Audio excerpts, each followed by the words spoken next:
नमस्कार मित्रांनो, आम्ही मोरगिरी किल्ल्यावरती जाऊन आलो आणि आल्यानंतर आम्हाला जरा जाण्याची गडबड होती आणि गडबड असल्यामुळे आम्ही थोडं फास्ट जायचा निर्णय घेतला आणि जाताना आम्ही काही सकाळी लवकर आल्यामुळे काही खाल्लं नसल्यामुळे थोडी मॅगी बनवायचा तर आमचा प्रोग्राम असतोच। म्हणजे मॅगी स्टोव वगैरे हे प्रत्येक ट्रेकर म्हणजे प्रत्येक जणाकडे असते, जे काही ट्रेकिंगला फिरते ती पोरं जे असते त्यांच्याकडे हे सामान थोडं असते की खाण्यापिण्याचं फळं वगैरे मॅगी वगैरे आम्ही घेऊन जातो।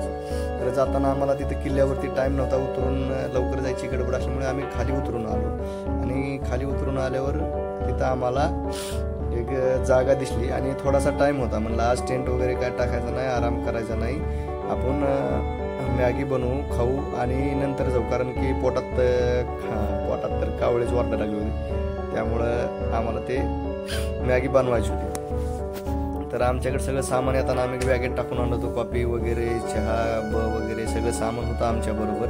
तर कांदा, परत मिरच्या, टोमॅटो आणि मॅगी हे सगळं तेल वगैरे आम्ही घेऊन आलेलो। तर ते आम्हाला बनवायचं होतं। तर बनवताना एका ठिकाणी मस्तपैकी गाडी वगैरे लावली आणि जागा खूप सुंदर होती आणि तिथनं आम्ही जिथं गेलो होतो तो किल्ला आम्हाला स्पष्टपणे दिसत होता आणि ढगाची हालचाल, निसर्गाचं वातावरण आणि तिथली एन्व्हायरमेंट आहे का रे बापरे, असलं खतरनाक वाटत होतं। ती वाटल्यामुळं आम्ही म्हणलं इथंच थांबू आणि इथंच मस्तपैकी मॅगी बनवू। तर मॅगी बनवायला घेतली, वरून थोडा रिमझिम पाऊस पडत होता, पण काय वाटलं नाही की जे आपल्याकडे स्टोव वगैरे जो असतो तो स्टोव वगैरे असं पावसात वगैरे त्याला काय होत नाही, ती पावसात पण चालू शकते, पण वारं वगैरे जास्त नाही लागावं म्हणून त्याला आपल्याला ऑब्स्टेकल वगैरे टाकावं लागतं। म्हणजे ऑब्स्टेकल म्हणजे थोडं बॅग वगैरे आडवं लावायचे, आडवं लावलं की ती ओके होते एकदम, म्हणजे त्याला वारं नाही लागलं की ती चालते। मग काय मॅगी बनवायला चालू होती, मस्तपैकी गप्पा वगैरे चालू होत्या किल्ल्याबद्दल। महाग पाऊस पडलेला दिसायचा, परत इकडं पण पाऊस यायचा, आम्ही म्हणायचो तिथे दिसतोय पाऊस येते जाता,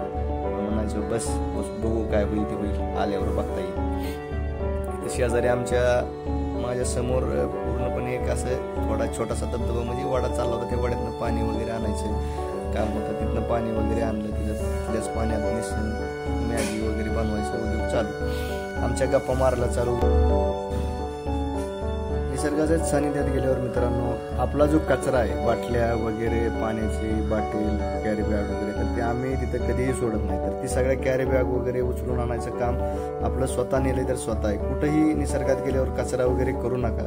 तुम्ही पण गेले फिरायला वगैरे तर पाण्याची बॉटल वगैरे, आपली बॉटल आपल्यासोबत, चॉकलेट खाल्लं चॉकलेटचा कागद आपल्यासोबत आपल्या बॅगमध्ये आणा आणि योग्य रीतीनं जिथं डस्टबिन वगैरे आहे तिथं टाका, कारण की निसर्ग दिसताना इतका सुंदर दिसतो आणि आपण त्याला सुंदर ठेवायचं आपलंच काम आहे। जर आपण त्याला नाही सुंदर ठेवलं ना, आपल्याला सुंदर बघायचं असलं तरी ती योग्य नाही। तर आज पाणी वगैरे घेऊन आलता पाणी वगैरे घेतलं, तर मॅगी बनवायला टाकली तर तेल तर वारं खूप सुटलं तर हे स्टोव पेटवायचं, तर स्टोव स्टँड आहे असं काय नाही की चालू केला आणि बाकीचा उद्योग माझा चालू केला। आता किल्ल्याकडे बघायचो, कधी गप्पा मारायचो, किल्ल्याबद्दलची माहिती म्हणजे घ्यायचो की आपण वरती गेल्यावर असं झालं तसं झालं, हे असं होतं ते तसं होतं, चांगली म्हणजे झाडाचा आवाज असा येत होता, तिथं वरती चढताना असा म्हणजे आपल्याला वाटलं ह्या ठिकाणी अवघड होतं। तर ती सगळ्या गोष्टी मी तुम्हाला त्याबद्दल सांगितल्यात, पण त्याचाच आता तिथं बसला म्हणल्यावर आपल्याला आठवण त्याचीच होती आणि समोर तोच दिसत होता आणि ढग असे जात होते ना खतरनाक, अरे बापरे, की त्याला बघून वाटत होतं आपण इतक्या वरती गेलतो, वरच्या शेंडीवरती तर इतकं भारी होतं। आणि मी तुम्हाला सांगतो, मी जिथं बसलो ना त्याच्या माझ्या बरोबर वरती तुम्हाला दिसेल की एक डोंगराचं टोक आहे, ती डोंगराचं टोक प्रत्येक वेळेस काय होतंय की ढगाच्या आड जाते, तर ती जे टोक होतं ना मी तिथंच होतो, ज्या वेळेस लास्टच्या टायमिंगला होतो त्यावेळेस मी तिथंच होतो आणि ती प्रत्येक वेळेस असं जायचं आतमध्ये म्हणजे बुडायचं आणि मी वरती गेलतो आणि मला खालची व्हिडिओ काढायची होती। मी म्हणलं की मला खालचं काही दिसत नाही, मी 10-15 मिनिटं वाट बघून परत खाली आलो। तर त्याचा विषय असाच होता की वरी मी गेलो होतो त्यावेळेस ती मला काही दिसत नव्हतं खालचं, कारण आता तिथून मला बघितलं की त्याचं मला कारण कळलं की आईला आपण वरी गेलो होतो, तर वरी गेल्यामुळं आपल्याला ही ढग अशी आडवत येत नाही, या ढगामुळं म्हणजे फॉग होता आपला वरी गेल्यावर, की ते धुकं म्हणतात ते ढगच आहे, ती ढगामुळं आपल्याला खालचं काहीच दिसत नव्हतं। पण किल्ल्यावरचा परिसर खरंच मस्त होता। पटरी आपल्याला जी पटर आहे वरती गेल्यानंतर एक 10-15 मिनिटं ट्रेक करून गेल्यावर पहिल्यांदा पटर लागते, तेच पटरच कडपर्यंत आपल्याला तेच पटर लागते, पण आपण जाताना डाव्या बाजूला वळतो जे किल्ल्याकडे रस्ता जाते आणि उजव्या बाजूला पण पठार आहे. ते पठार पण खूप बघण्यासारखं आहे. तिथं आता आम्ही तर गेलतो त्यावेळेस, आता लहान आहे ना त्यामुळे अनेक फुलांची झाडे वगैरे खूप लहान आहे, म्हणजे छोटी छोटी आहे ती, त्याच्यामुळे अनेक तिथं फुलं वगैरे काढली नाही ती. तर नंतर त्याच्यावर नक्की फुलं वगैरे येणार, मस्तपैकी इन्व्हायरमेंट होणार. आणि तिथं छोटे छोटे धबधबे वगैरे पण होते जे की पलीकडल्या लाईनला म्हणजे जाताना माझ्या उजव्या हाताला होते. आणि मी वरती गेल्यावर मला समोर आपला जे होता ती तुंग किल्ला वगैरे दिसत होता. आणि ह्याच सगळ्या आमच्या दोघांच्या गप्पा चालल्या होत्या. गप्पा असताना जे सांगायचं की आपल्याला असं.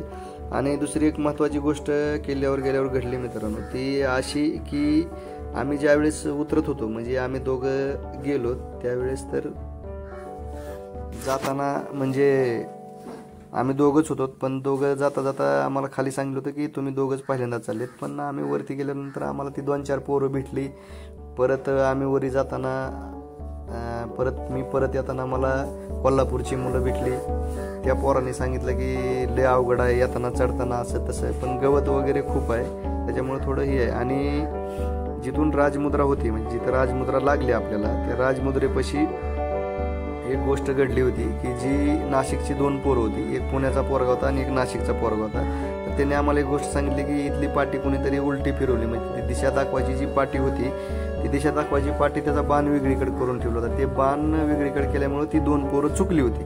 तर ती अर्धा तास अशी भटकली आणि अर्ध्या पाऊण तासानं त्यांना कळलं की आपला रस्ता चुकला, ती परत माघारी आली. तर मित्रांनो, आपण कुठल्या किल्ल्यावर वगैरे गेला तर कुठल्या वाटाची किंवा कुठल्या पार्टीचा दिशादर्शक अशा चुकीच्या दिशेनं दाखवताय आणि तुम्हाला कन्फर्म माहीत आहे की ही चुकीच्या दिशेनं बाण दाखवायला लागलाय, तर तुम्ही ती बाण सरळ करा, व्यवस्थित करा की चांगले दिशा दाखवले, म्हणजे लोक तिथे गेल्यावर चुकणार नाही. कारण की कसं होतंय, पावसाळ्याच्या दिवसात गवत वगैरे खूप वाढतंय, गवत वाढल्यामुळे वाटा वगैरे काही सध्या कळत नाही.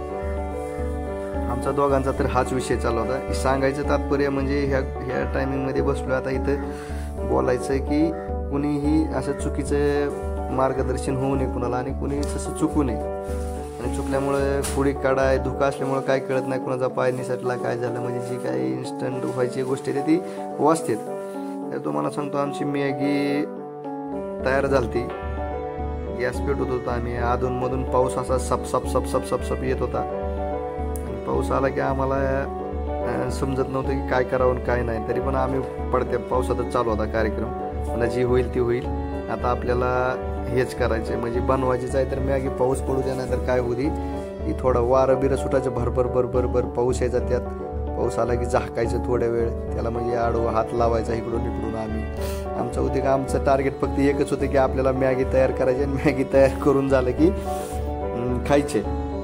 प्लेटा वगैरे तर आम्ही सोबतच होत्या, आमच्या प्लेटा वगैरे ठेवल्या, मॅगी तयार झालती, मस्त मॅगी झालती. आम्ही तर कसं आहे, खरंच भूक लागली की मॅगी असो काय असो, तुमची भाकर असो, चटणी असो, ठेसा असो, काय जे काय असेल ती पण तुम्हाला खरंच भारी लागते. आणि ट्रेकिंग म्हणजे चालून आल्यानंतर, ट्रेकिंग केल्यानंतर तुम्हाला भूक लागते, भूक लागल्यानंतर तुम्हाला खायला पाहिजे. तर खायला ही जी काय पण भेटेल ती खरंच मजबूत असते, म्हणजे त्याची चव आपल्याला लागते. चव लागल्यामुळे ते आम्ही खायचा प्रोग्राम आमचा चालू होता. तर मस्त मॅगी, म्हणजे 1 नंबर मॅगी बनली होती. आणि भूक लागल्यामुळे आम्ही काय व्यवस्थित दोघं गप्पा मारत चालू होतो. आता आम्ही काय बोलत होतो तुम्हाला सांगतो. मी वरती गेल्यावर बघा, आता ही ढगात गेलं हे असं, आणि तिथनं मला वरचं दिसत नाही, मी असं त्याला सांगत होतो की वरून ज्यावेळेस मी शूटिंग काढायला गेलो त्यावेळेस ही झालं की मला खालचं काय दिसत नव्हतं, कारण की प्रत्येक 2-3 मिनिटाला ती धुकं फॉग येते आणि ती डोंगरला झाकून जाते. मी बरोबर बसलो त्याच्या वरच्या बाजूला. मस्त मॅगी आमची तयार झाली मित्रांनो. भूक लागली होती, तुम्ही पण जेवायला या, भूक लागली नसली तर. असंच आलं कधी सह्याद्रीत कुणाला फिरायचं तर 100% आपण जाऊ. कुणाला काय अडचण आली काय आली तर तुम्ही कमेंटमध्ये सांगा काय करायचं काय नाही, मी त्याला मदत करू शकतो, असं काय नाही. तर आम्ही मॅगी तयार झाली, आणि मॅगी जस्ट जशी तयार झाली तसं पावसानं मोठा कहर केला, मोठा पाऊस आला. आणि आज या कुठं गाडी खाली लप, कुठं झाडाखाली लप. मी तर काय आलो नाही, म्हणलं असं भिजलाव तसा भिजलाव, काय नाही होणार. मी आपला तसाच मॅगी खायची भूक लागली होती त्याच्या नादात. तर मित्रांनो, किल्ला खूप सुंदर आहे. जाताना फक्त त्याची तुम्ही जिथं गेलात आपल्या मोरगिरीवर तर व्यवस्थित जावा, जाताना 2-4 जण मिळून जावा. किल्ला मस्त आहे, बघण्यासाठी पण मस्त आहे. मस्त म्हणजे जस्ट असं भारी वातावरण वगैरे एन्व्हायरमेंट बघायला छान आहे. तर मॅगी तयार झाली. मला वाटलं की सगळ्यांना मॅगी पण दाखवावी आपली, म्हणून मी जरा कॅमेऱ्याकडे आलो आणि मॅगी दाखवली तुम्हाला पण. तर असं मित्रांनो, आपला चॅनल नवीन आहे, आपली भाषा जरा थोडी रप आहे. रप म्हणजे आपली भाषा तशी आहे तिकडली, आम्ही सोलापूर बार्शीचे असल्यामुळे आपली भाषा रप आहे. रप म्हणजे इव्हन की बोलतोच आम्ही असं, पण लोकांना वाटतं की रप बोलते, पण खरं आमचं असं बोलण्याचा किंवा रप बोलण्याचा काही उद्देश नाही, की आम्ही बोलतोच असं आहे. त्याच्यामुळे तुम्हाला थोडं जर माझ्याकडनं काही चुकीचा एखादा शब्द वगैरे जर तुम्हाला गेला असेल तर मला माफ करा. आणि आपला चॅनल नवीन आहे, नवीन चॅनल केला आहे, गावठी माणूस आहे पक्का. तर गावठी माणसाला तुम्ही लाईक आणि शेअर करा. म्हणजे सांगायचं म्हणजे कसं की ह्यातली जास्त आपल्याला माहिती नाही व्हिडिओ वगैरे बनवायचे. साधा साधा व्हिडिओ आपण बनवतो, जे दिसतंय ते टाकतो, जे वाटलंय ते बोलतो, जे खरं आहे ते सांगतो. अशा 2-4 गोष्टी आहेत. तर तुम्ही आपल्या चॅनलला सबस्क्राईब करा आणि शेअर करा आणि सबस्क्राईब करायला लावा. कोण आपला मित्र वगैरे असेल तर त्याला सांगा की बाबा हाय आपला एक गावरान माणूस चांगला करतोय, व्हिडिओ वगैरे बनवतोय, तर तेवढं करायला सांगा सबस्क्राईब वगैरे. आणि तुम्ही पण करा. आणि व्हिडिओ बघितल्याबद्दल तुमचं मनपूर्वक आभार मित्रांनो. Thank you so much. धन्यवाद.